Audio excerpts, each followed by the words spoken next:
It has been said that no two sisters were ever less alike. One reserved and proper, the other lively and controversial. One the anchor of a commonwealth of nations, the other a figure searching for purpose in life.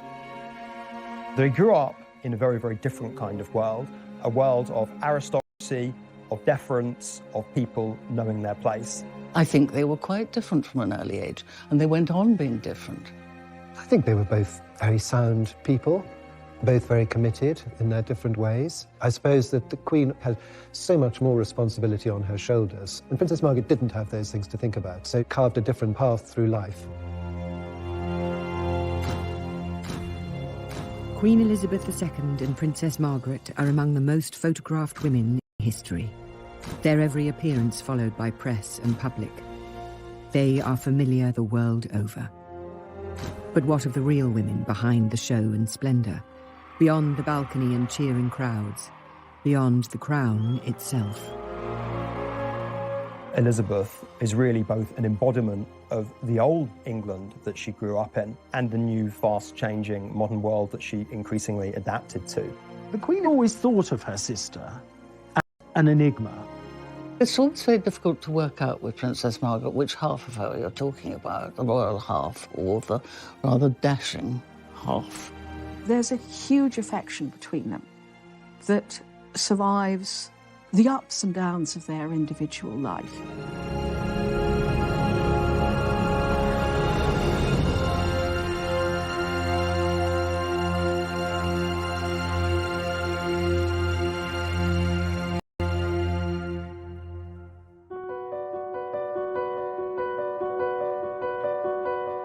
The contrast between the sisters was there from the beginning.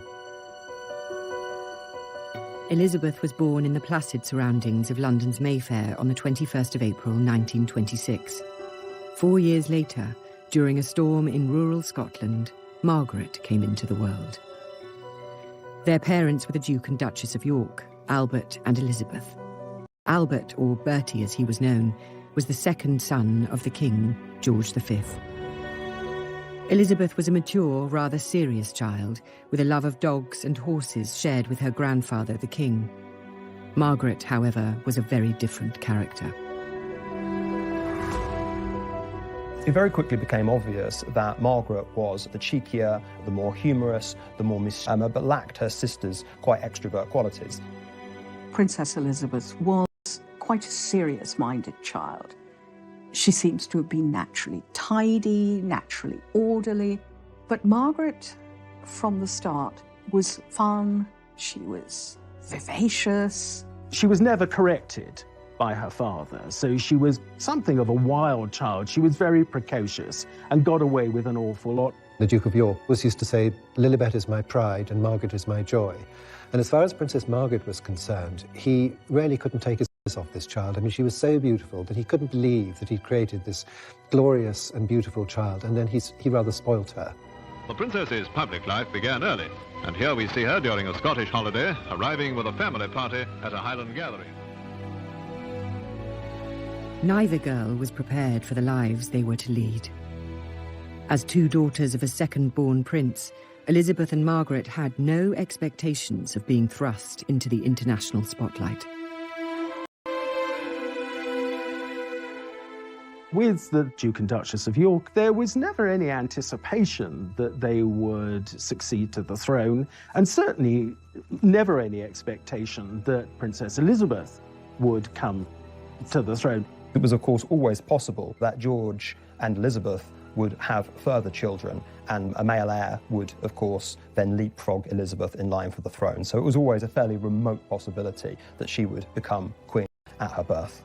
The Duke and Duchess of York, us four, as the Duke called them, rather anticipated a cosy family life in the way that they were already enjoying. And they were a very natural family and a very loving family. It was the girl's uncle, the charming bachelor Prince David, who would be the next king.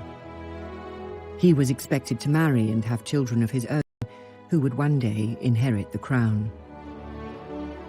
Elizabeth and Margaret were set for a life of comfortable semi-obscurity. Until 1936, the year everything changed. Late on the 20th of January, King George V died at Sandringham. He'd been unwell for quite some time, and it went back to the Great War, when he was thrown from his horse while reviewing troops in France and suffered from chronic obstructive pulmonary disease and pleurisy. Now, that's a progressive condition, so it didn't get any better. The only witness to the king's final moments in this regard were his physician, and his physician claims to have administered a lethal dose of morphine euthanasia. It was also thought that it was far better that the king's death should be announced in the morning paper, the Times, rather than the slightly more down-market evening papers. Elizabeth and Margaret's uncle David was proclaimed king and became Edward VIII. But the new monarch had never wanted the crown. Indeed, he was terrified by the idea. There was another complication. The king was in love with American divorcee Wallis Simpson and was set on marrying her. The wider British establishment, however, was far from taken with the idea. Wallis Simpson was loose, irreverent, dashing, very much symbolised that kind of New World glamour, which endeared her very greatly to Edward, but did not endear her to the remainder of the family. Wallis had been twice divorced, and that was unheard of in the British monarchy and in those social circles.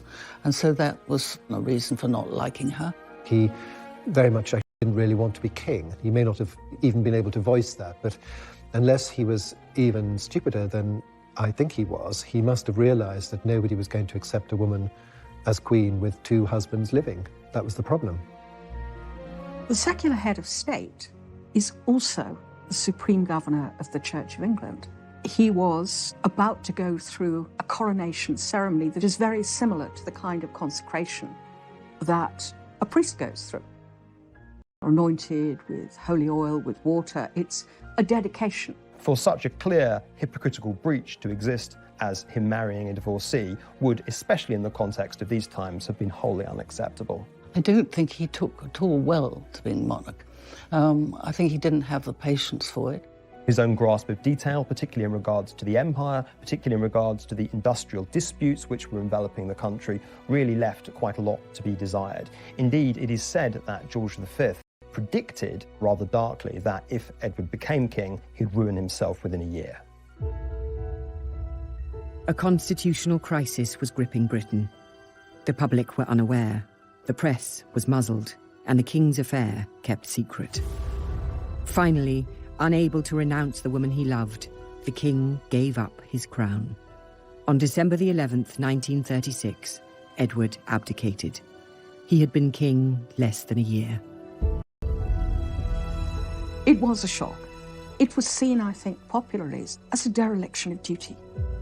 There were those who thought Edward should stay and should be allowed to marry Wallis Simpson, and there were those who just thought this man is a waste of monarchy from a man who would have been a pretty awful king.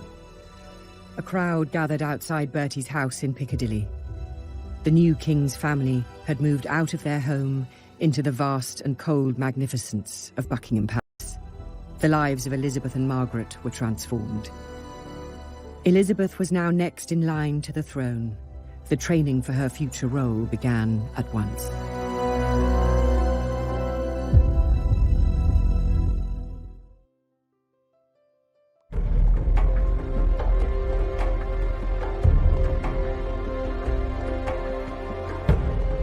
In 1936, following the abdication of Edward VIII, the throne passed to Elizabeth and Margaret's father, Bertie.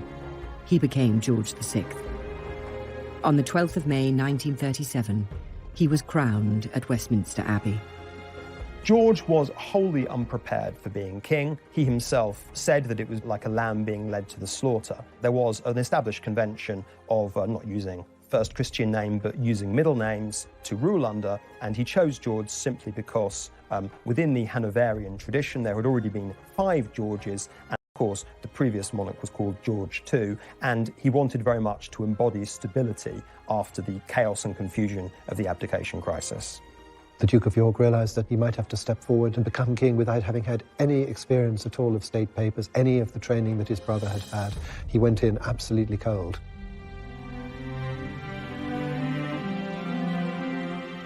King George would ensure that his elder daughter Elizabeth would be more prepared for the role of monarch.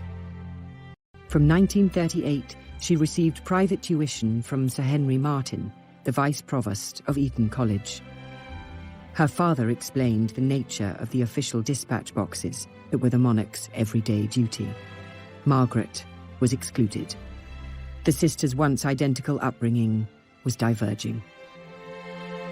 That expectation of being well educated does not extend to Margaret, who continues to be educated as a well-mannered, accomplished girl who was expected to go on and marry. So singing, piano lessons, French conversation become important, but not constitutional history, not the hard lessons of theology. They were still loving sisters with the same bond that they always shared. This was a very definitive event which exacerbated early tendencies that the girls may have already had, Elizabeth to duty and Margaret to constitutional decision-making. Beyond the girls' classrooms, the world was in crisis. The aggression of Nazi Germany had sparked a new conflict in Europe. It was suggested that Elizabeth and Margaret be evacuated for their own safety. They weren't moved overseas simply because it was thought very important to send the right kind of message, to send the message that the royal family was not running from the threat of Nazi Germany and everyone would very much remain in post. The king needed the Queen to be with him. She wasn't going to leave, and the daughters weren't going to leave. They were all basically going to stay together. And it was actually a very powerful message. The images that were coming out of Germany were all sort of nasty pictures of people stomping around in black uniforms and raising their arms and shouting. What did you get from England? You got Queen Elizabeth in a pony cart with the two princesses bicycling behind her. I mean, which would you prefer? Because of events and invasions going on in Europe, the Queen said that it would be a good idea to take the princesses to the greater security of Windsor Castle for the rest of the week. And as Princess Margaret said, we were supposed to go for 5 days and we stayed for 5 years. The castle seemed forbidding at first. Its fineries had been put into storage. The blackout shrouded it in darkness. But though tremors caused by explosions in London could be felt in the castle, the girls were safe. As the war progressed and the sisters grew, Elizabeth took on more and more public responsibilities. After she turned 18 in 1944, she joined the Auxiliary Territorial Service as a mechanic and driver. Princess in overalls. Elizabeth is in the ATS, or British, and at the King's request, is being treated just like any other trainee. Now, visited by her parents and sister Margaret Rose at a training station in southern England, she shows them she knows a fan belt from a spark plug all right and isn't afraid to get her hands dirty. The Women's Auxiliary Army Corps and the ATS were much more for ordinary girls. And so I think it was intended to send a message that the royal family was not so different. They were not elitist in an unpleasant way. Elizabeth learned how to drive an ambulance, learned how to be a mechanic, indeed even learned how to fire a revolver. These were, of course, propagandistic tokens, but nonetheless, a pretty young princess chipping in with the war effort was definitely designed to boost national morale. I think it was very, very much appreciated by the public and by her. She loved it. She loved just up her street. While the war brought her closer to the public gaze, it also brought her love. And for this sensible, pragmatic girl, her choice was unexpected. In July of 1939, when the Queen was just 13 years of age, she inspected a Royal Naval College at Dartmouth, and one of the young officers she was introduced to was this dashing, handsome Prince Philip. I think it is fairly plain that the extremely good-looking, extremely charming, extremely glamorous Prince Philip caught the eye of Elizabeth, and that her jaw dropped. 3 years later, the couple spent Christmas together while Philip was on leave from the Navy. They then began exchanging frequent letters. But Elizabeth's parents, the King and Queen, did not approve. The king had his doubts about Philip. There was the feeling within the royal family that all of this was too much too soon. The thought of somebody coming and taking away his daughter at the young age of 21 wasn't, I suspect, totally appealing, as it wouldn't have been maybe to many a father. We must remember that Elizabeth set her eyes on him for the first time at the age of 13, and there was an acknowledgement, even then when people generally got married a great deal earlier than now, that this might just simply be a girlhood crush that would blow over.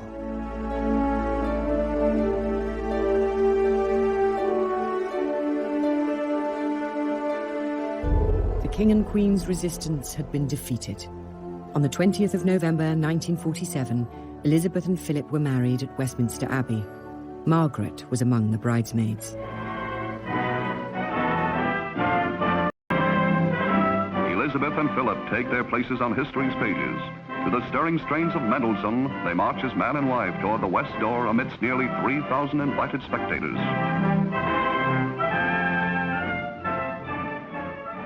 The wedding itself was a very grand affair, a deliberately grand affair against this backdrop of austerity. Rationing was still on, if anything slightly more severe. She may have been heir to the throne, but she couldn't be seen as claiming special privileges. Though you have a lavish dress, it's by no means as lavish as other royal brides. The wedding was the first big royal occasion since the King and Queen's coronation 10 years before. And Winston Churchill referred to it as a flash of colour on the road we have to travel. The following year, Elizabeth gave birth to a son. Charles was born on the 14th of November 1940. This meant Margaret was no longer next in line to the throne. I think that Margaret had already accepted that her sisterly relationship with Elizabeth had changed once Philip was on the scene. And so in many respects, the arrival of Charles didn't really change that. I don't think she had ever any expectation of being queen, any desire to be queen. And so, if anything, it was probably a relief. I'm sure that the first reaction that Princess Margaret had was, great joy. But I know that in later life, there was a certain sort of feeling of being a younger sister, and other members of the royal family are always just told what to do. You will appear at 10 o'clock, or indeed at 10:03, your car will arrive, and you will do this, you will do that, and you will wear the following. So there was always a little bit of the younger sister feeling about the whole thing. In the post-war years, their father, the King's health declined. Both sisters took on more of his public duties. In September 1951, George VI had his left lung removed after a malignant tumour was discovered. The King was not told he had cancer, and the disease was not beaten. On the morning of February the 6th, 1952, the King died. He was just 56.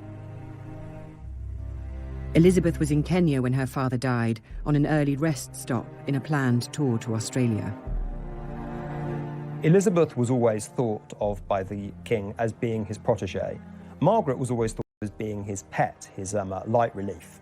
And so when he passed away, both girls felt sad. Elizabeth felt sadness, then was overwhelmed by duty. For Princess Margaret, it was absolutely awful. She had lost a father that absolutely adored her, and she had no role whatsoever. Elizabeth had left Britain as a princess.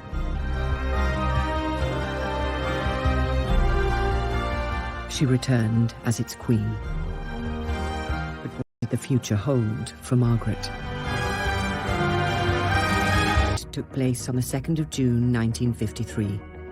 It was a lavish affair.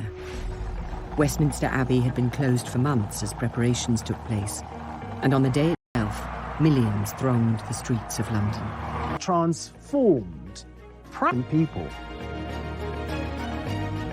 The coronation was to be an end to austerity.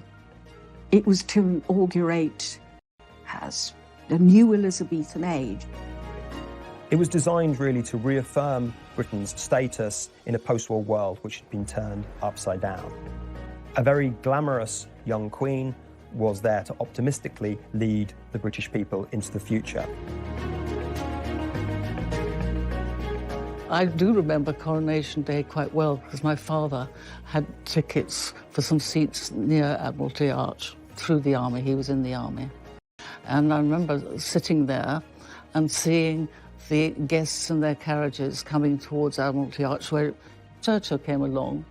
And I remember opposite us his furious face sticking out of the window, glaring at the traffic jam in front of the arch. The coronation itself was the same ancient ceremony unchanged for centuries, but there was at least one touch of modernity. It was the first to be televised. Not that many ordinary people owned televisions. Britain was still mired in post-war austerity. Some goods were still rationed 8 years after the defeat of Germany, and on the international stage, Britain was declining as an imperial and military power. Nevertheless, the nation celebrated. Yet behind the pomp and glamour of that day lay family grief, disputes and scandals just waiting to explode. In the middle of preparations for the coronation, Margaret stunned Elizabeth by informing her that she wished to marry. Her desired husband was a man named Peter Townsend. He had been a wartime flying ace and had flown more than 500 missions and been shot down twice in the process. During the war, George VI decided that he would honour servicemen who distinguished themselves and would have them as a query for periods of 3 months. Recommended was the much decorated RAF fighter pilot, Group Captain Peter Townsend.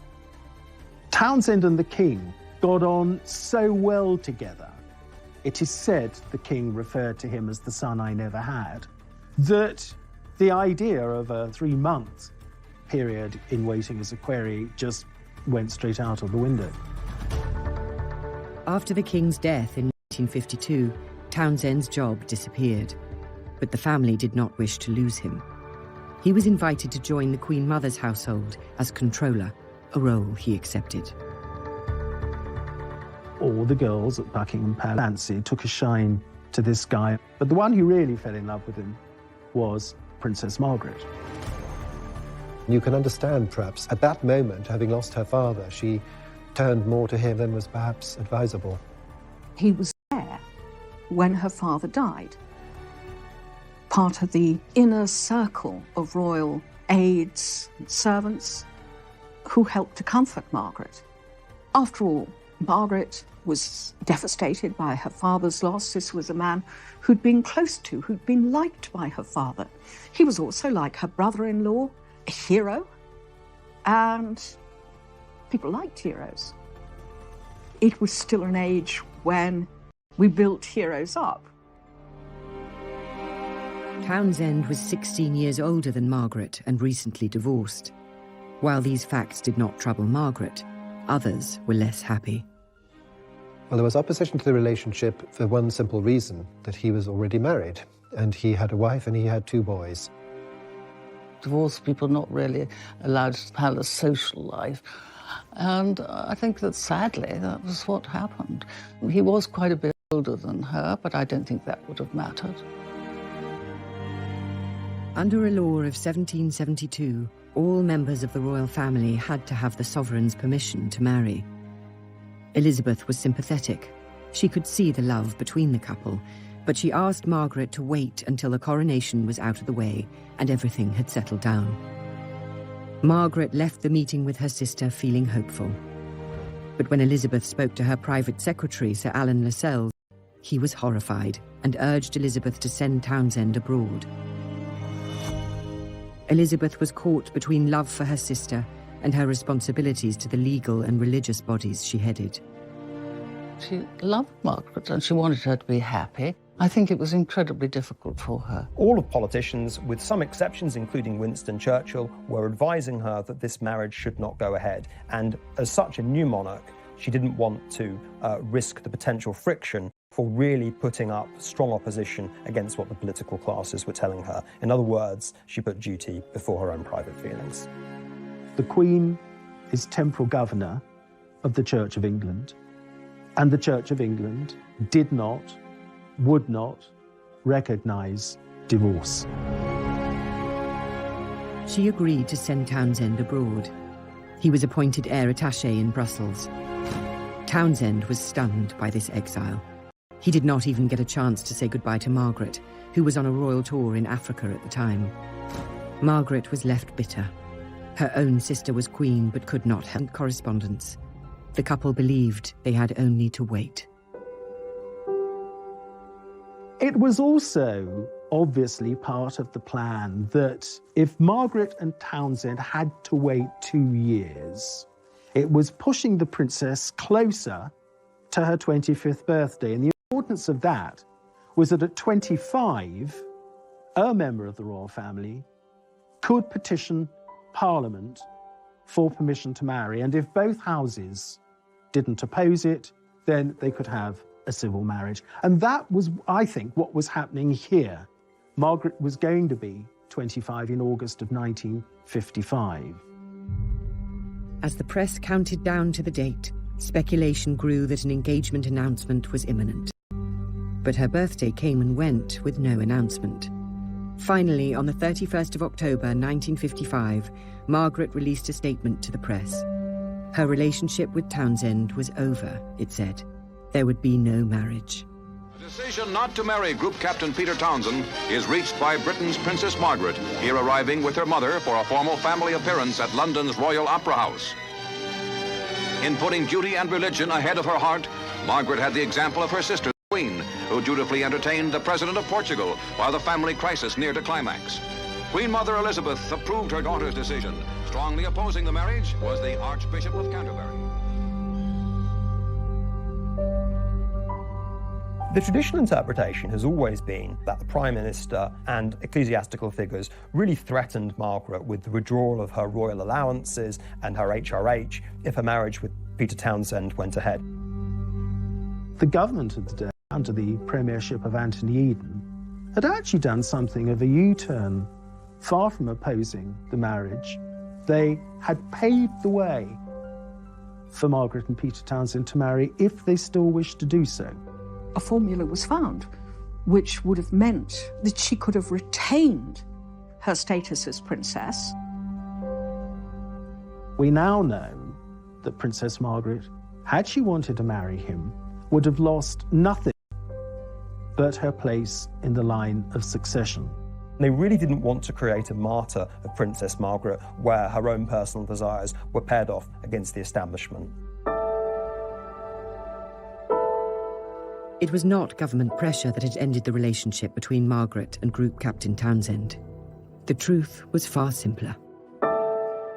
Contained in the files released by the National Archives is a letter that Princess Margaret wrote in private and in secret to, and only by seeing him that I can properly decide whether I want to marry him or not. The crunch is obviously that she had decided, and he also, no doubt, had decided that their love was no longer strong enough for them to marry.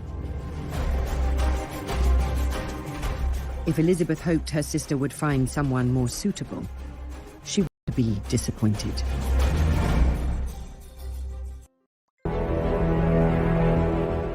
In the 1950s, Britain was struggling to adapt to a new era. Its reign as a global power had passed. Foreign policy humiliation in the Suez Crisis had toppled Prime Minister Anthony Eden, and the country's diminished role on the world stage had been exposed. As sovereign, Elizabeth was a beacon of stability in such uncertain times. But, as ever, Margaret's role was less defined. She was an important adjunct in the 50s and early 60s to her sister, where she took on royal associated duties that freed Elizabeth up to do other things. Margaret became a very glamorous figure. She also started smoking in public, bringing out the characteristic elegant long cigarette holder, and was charged with doing things like opening hospitals, smashing bottles of champagne against ships in a very glamorous manner. Princess Margaret does have the reputation of having been a party girl, which of course she was. But we also have to accept that she was also a very hard-working member of the royal family. In 1957, Margaret became president of the new Royal Ballet, a reflection of her lifelong passion for theatre and the arts. Nevertheless, she was nearing 30 and still unmarried. In 1959, Peter Townsend wed a young Belgian woman with a striking resemblance to Margaret. Just months later, the princess surprised many by announcing an engagement of her own. Anthony Armstrong-Jones was not the usual royal match. He was from a wealthy background, Eton then Cambridge, but he had no fine title or lands. He was a photographer. Margaret was really enjoying the fruits of some of the major social changes starting to appear in this company. Lady Elizabeth Cavendish gave a dinner party in February 1958, which Tony Armstrong-Jones was one of the guests. And Princess Margaret had never met him before.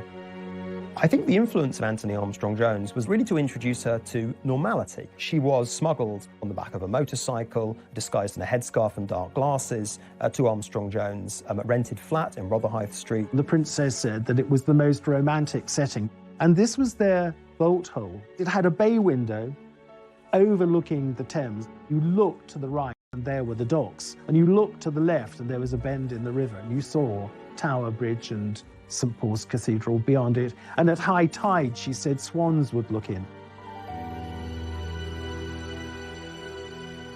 Their relationship was kept secret, so the country was stunned in February 1960 when Princess Margaret's engagement to the photographer was announced. Their wedding was in Westminster Abbey on the 6th of May 1960. It was the first royal wedding to be broadcast on television. Millions tuned in around the world. I think as a sister, Elizabeth was very happy that Margaret had been able to find a man she loved.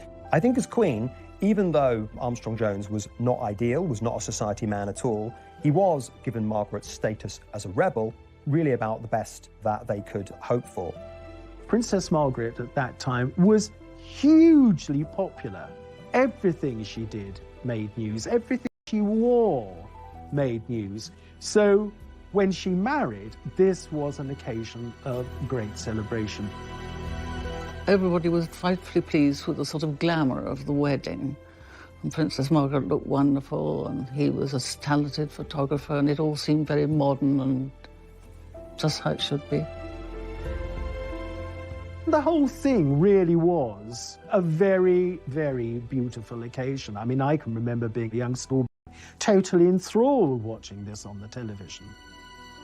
Despite the excitement of that day and the 2 children born in the years that followed, the marriage soon became troubled.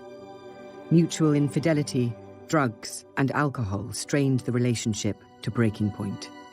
I think that 2 worlds very much collided. Armstrong-Jones's bohemian, free lifestyle, and Margaret's unwillingness to dispense with, shall we say, all of the accoutrements of wealth and prestige and fundamentally royalty. It was a very curious relationship, and although she was a princess and he wasn't a royal, I think that he had the upper hand. And as things got worse, he was better at being nasty than she was. Within 3 years of them having married, the emerging tabloids and the red tops were becoming much more hungry for scandal, and also, crucially, much more prepared to print scandal. Margaret was always the sort of go-to person for royal scandal.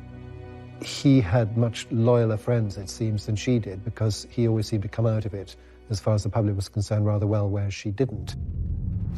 Press deference to royalty was a thing of the past. Newspapers covered the breakdown of Margaret's marriage in gleeful detail. It was far from the only change in Britain during Elizabeth's reign. By the time of her Silver Jubilee in 1977, old-class divisions and social taboos were fading. The British Empire had transformed into a commonwealth of independent nations. The crown, Elizabeth, was the thread tying them together.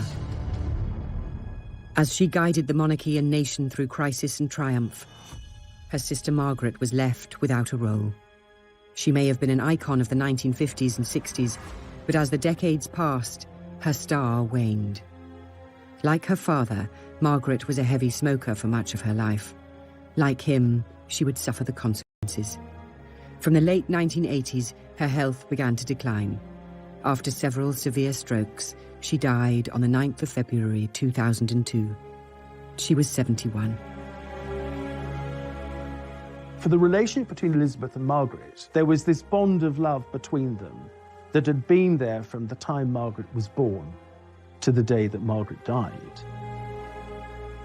At her funeral, the Queen perhaps showed the most public emotion we have ever seen on a public occasion, where her eyes, I suppose, really betrayed the sadness she was feeling.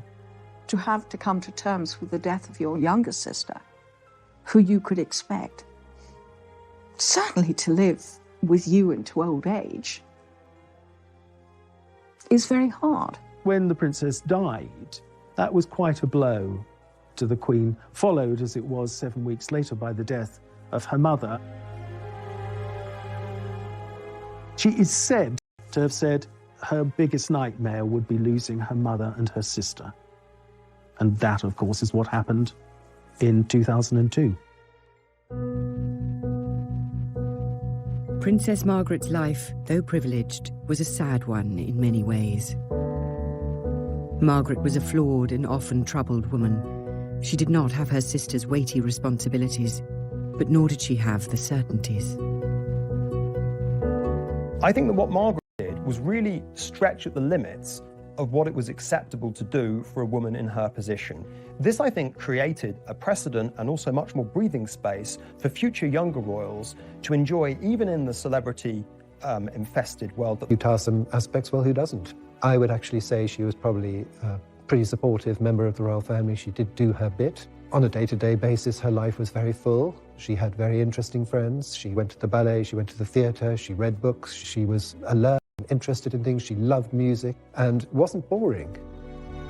She, too, helped to modernise the monarchy, to bring it into what, at that time, was the 20th century. For her sister, the Queen, however, her history is still being written. The monarchy has shown itself under the Queen's leadership to be flexible, adaptable, and something that can be seen as both a stable institution and something that can change and reflect new values. I think more than anything else, for Britain's own conception of itself as a post-war nation, she was definitive. She has been criticised, her family have been deeply criticised, and by just being herself and keeping going and being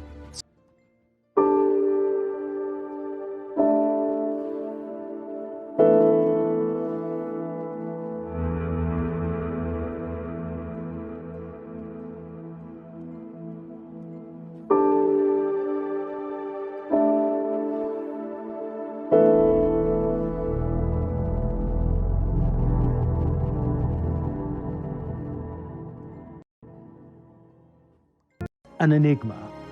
It's also difficult to work out with Princess Margaret which half of her you're talking about, the royal half or the rather dashing half. There's a huge affection between them that survives the ups and downs of their individual life.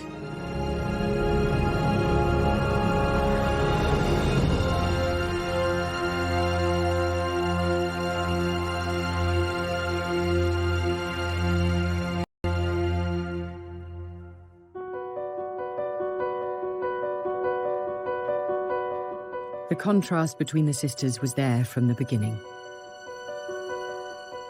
Elizabeth was born in the placid surroundings of London's Mayfair on the 21st of April 1926.